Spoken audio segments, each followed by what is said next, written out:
Screen पे एक तस्वीर देख रहे हैं। तस्वीर में आपको सेना के कुछ लोग बैठे हुए दिख रहे हैं। सेना की इन लोगों में भारत के डिफेंस अताशे भी हैं, साथ ही साथ यहाँ इंडोनेशिया के वायुसेना के अधिकारी भी हैं। कहा जा रहा है कि इस मीटिंग या सेमिनार में पाकिस्तान के अताशे भी थे, लेकिन अचानक से कुछ ऐसी तस्वीरें दिखनी शुरू हो गई जिन तस्वीरों ने पाकिस्तानी अताशे को वहाँ से जाने के लिए मजबूर कर दिया। भारत ने यहाँ कई बातें कही और इस सेमिनार में भारत की शक्ति भी दिखी। भारत ने यहाँ एक बड़ी बात कही थी कि पाकिस्तान एक गलती करता तो नक्शे से मिट जाता। आखिरकार पाकिस्तान ऐसी कौन सी गलती करता। वहीं दूसरी तरफ 2 मई को लिया गया भारत का एक्शन अब पाकिस्तान के जहाजों को बहुत भारी पड़ रहा है। इस बार पाकिस्तान के जहाजों पर भारत का एक्शन बड़ा रंग ला रहा है। जानेंगे जियोपॉलिटिक्स में क्या कुछ चल रहा है। वर्ल्ड मिरर के इस एपिसोड में जानने को मिलेगा बहुत कुछ। आइए जानते हैं इन खबरों को विस्तार से। बिलावल भुट्टो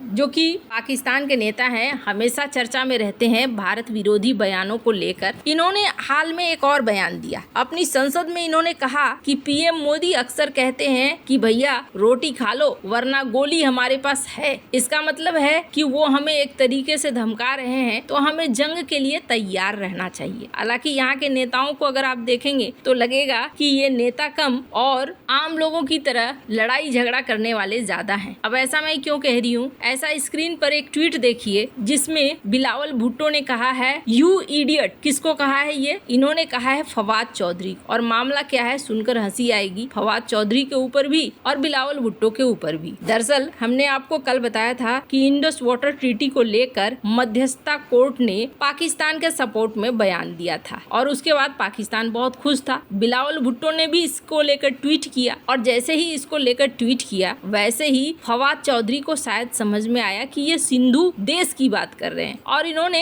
बिलावल भुट्टो के ऊपर पलटवार करना शुरू कर दिया। सिंधु देश से गद्दारी क्यों कर रहे हो, तुम ऐसा नहीं कर सकते वगैरह वगैरह। जिस पर फिर बिलावल भुट्टो ने इन्हें लिखा कि तुम मूर्ख हो, तुम्हें समझ में नहीं आता है कि मैं इंडस वाटर ट्रीटी की बात कर रहा हूँ। सिंधु को अंग्रेजी में इंडस कहते हैं और इंडस वाटर सिविलाइजेशन ये पाकिस्तान का रहा है। इन चीजों पर दोनों के बीच में बहस हुई। ये ज्ञान की लड़ाई इन दोनों की दिखी। खैर, जंग में किस तरीके से बुरी तरीके से पाकिस्तान बर्बाद हुआ ये जानने के बाद भी बार बार देखने को मिल रहा है कि पाकिस्तान की तरफ से ऐसे बयान आते हैं जो बयान बताते हैं कि पाकिस्तान पलटकर वार करना चाहता है। अब इसी क्रम में देखने को मिला कि इंडोनेशिया में एक सेमिनार आयोजित किया गया था जहां इंडोनेशिया के अधिकारी और भारत के डिफेंस अताशे भी थे। कहा जाता है कि पाकिस्तान के डिफेंस अताशे भी थे इसमें। यहाँ पर भारत और पाकिस्तान के जंग को लेकर डिस्कशन चल रहा था। कहा जाता है कि आधुनिक युद्ध में किस तरीके से आने वाले समय में युद्ध होने वाला है इसका असली नमूना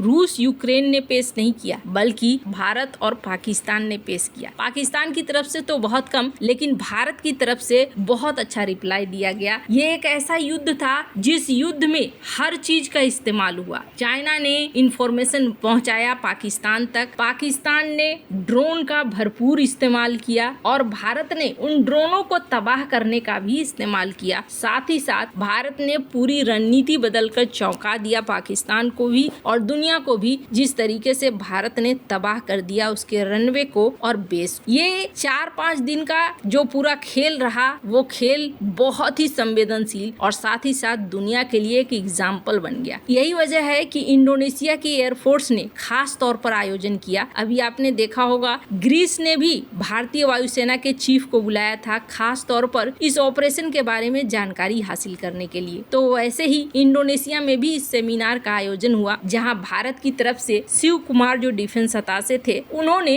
अपना प्रेजेंटेशन दिया। स्क्रीन पर एक आर्टिकल देख सकते हैं। हालांकि यहाँ पर अधूरी सच्चाई इस मीडिया ने छापी है। यहाँ पर यह बात की चर्चा की गई है कि डिफेंस अताशे ने स्वीकार किया कि भारत को फाइटर जेट का नुकसान हुआ, लेकिन पूरी कहानी क्या है? पूरी कहानी है, अगर आप उनके वीडियो को देखेंगे जो वो सेमिनार हुआ था उसमें डिफेंस अताशे ने कई बातों को रखा। पहली बात उन्होंने रखा कि हमें पॉलिटिकल तौर पर ये मिला हुआ था परमिशन कि हम सिर्फ आतंकी ठिकानों पर बम बरसाएंगे और हमने वही किया और यहाँ पर हमें फाइटर जेट का नुकसान हुआ। लेकिन जैसे ही हम समझ गए कि हमने यहाँ गलती करी है, हमने अपनी रणनीति को बदला और रणनीति बदल जानकर हमने अब एयर बेस पर हमला करना शुरू कर दिया और भयानक तबाही मचाई। इन्होंने सारे स्लाइड शो दिखलाए, इन्होंने जनरल मुनीर का भाषण भी दिखलाया और ये भी दिखलाया कि किस तरीके से इनकी मिलिट्री आतंकवादियों के साथ मिली रहती है, किस तरीके से जनरल मुनीर ऐसे लोगों के फ्यूनरल पर पहुंचते हैं जो आतंकी घोषित हैं। भारत के शिव कुमार के स्लाइड शो करने के बाद यहाँ पर इंडोनेशिया के अधिकारी ने दिखलाना शुरू कर दिया कि कितना नुकसान हुआ था पाकिस्तान। इन्होंने इस स्लाइड शो को दिखलाया कथित तौर पर, जिसमें कहा गया कि अच्छा खासा नुकसान हुआ पाकिस्तान के न सिर्फ बेस को बल्कि AWACS को भी। इसके अलावे कहा जा रहा है कि 3-4 फाइटर जेट भी, C-130 भी, ये बहुत सारी चीजें हुई जो नष्ट हुई, जिसमें रहीम यार खान, शुक्र, सरगोदा का रनवे भी क्षतिग्रस्त हो गया। कहा जा रहा है कि भारत ने इस हमले के बाद 5 साल पीछे धकेल दिया है पाकिस्तान के वायु सेना को। अब जब ये स्लाइड शो दिखाया जा रहा था इंडोनेशिया के अधिकारी के द्वारा, कहा जा रहा है कि उसी समय डिफेंस अताशे यहाँ से निकल गए पाकिस्तान के और भाग लेने से इनकार कर दिया। खैर, ये तो बस एक सैंपल था। भारत ने जो असली एक्शन लिया था 2 मई को, उसका असर अब दिखना शुरू हो गया है। 2 मई को दरअसल भारत ने ये कह दिया था कि हमारे और पाकिस्तान के बीच में वैसे भी व्यापार नहीं होता है, लेकिन बंदरगाहों में हम छूट देते हैं कि हाँ, पाकिस्तान के जहाज हमारे बंदरगाहों में रुक सकते हैं और फिर हमारे बंदरगाहों से आगे जा सकते हैं, या फिर पाकिस्तान के लिए जाने वाले बंदरगाह भी रुक सकते हैं। पर अब से ऐसा नहीं होगा। हम अपने बंदरगाहों का इस्तेमाल पाकिस्तान के लिए नहीं होने देंगे। और इसका असर क्या पड़ा है? इसका असर ये पड़ा है कि पाकिस्तान को बहुत ज्यादा खर्चा पड़ रहा है। पाकिस्तान अगर कुछ मंगवा रहा है तो उसकी डिलीवरी में 30 से 50 दिनों की देरी हो रही है। माल ढुलाई में भी भारी वृद्धि हो गई है, जिसके बाद कहा जा रहा है कि आर्थिक तौर पर ये पाकिस्तान के लिए